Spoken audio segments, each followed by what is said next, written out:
મફા કાકા તમારી બધી કિંમત જય માતાજી.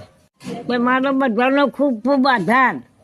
મિત્રો આજે હું તમને એસબી હિન્દુસ્તાની એક એવો વિડીયો બતાવવા જઈ રહ્યો છું જેને જોઈને ખરેખર તમે ચોંકી જવાના છો. કારણ કે મિત્રો એસબી હિન્દુસ્તાનીના લાખો લોકો અત્યારે ફેન છે, પરંતુ આ 70 વર્ષના દાદીમાનો વિડીયો અત્યારે સોશિયલ મીડિયામાં ખૂબ એટલે ખૂબ વાયરલ થઈ રહ્યો છે. જેની અંદર દાદીમા કહી રહ્યા છે કે મફુ કાકા મારે તમને મળવા આવવું છે, ટૂંક સમયમાં અમે તમારા ઘર સુધી મળવા આવીશું. અને આ વિડીયો અત્યારે સોશિયલ મીડિયામાં ખૂબ વાયરલ થઈ રહ્યો છે. મફુ કાકા, ફોમતા કાકા, હરીબા અને ભરતસિંહે કોમેન્ટ પણ એમના વિડીયોમાં કરી છે કે તમે ટૂંક સમયમાં અમારી જોડે મુલાકાત અવશ્ય કરજો. અને હા મિત્રો, આના ઉપરથી એ સાબિત થાય છે કે આપણા એસબી હિન્દુસ્તાની ટીમે કેટલો પ્રેમ કમાયો છે. 70 વર્ષના દાદીમાં પણ એમના ફેન છે. અને જી આ મિત્રો, જો તમે પણ એસબી હિન્દુસ્તાનના કોઈ પણ કેરેક્ટરને ઓળખતા હોય તો ફટાફટ કોમેન્ટમાં એમનું નામ લખીને દાદીમાના પ્રત્યે તમારો શું પ્રતિભાવ છે કોમેન્ટમાં અવશ્ય જણાવજો. વિડીયોને વધુમાં વધુ શેર કરજો અને દાદીમા માટે એક સબસ્ક્રાઇબ તો બને છે હોવાલા. અને આ દાદીમાનો ફૂલ વિડીયો જોવો હોય તો નીચે ક્લિક કરજો, ટાઇટલ છે, અહીંયા ફૂલ વિડીયો આપણી ચેનલમાં જોવા મળી જશે. મફુ કાકા કોમેન્ટ કરજો, હવ અમે આવીએ એવું. અમે આવીએ.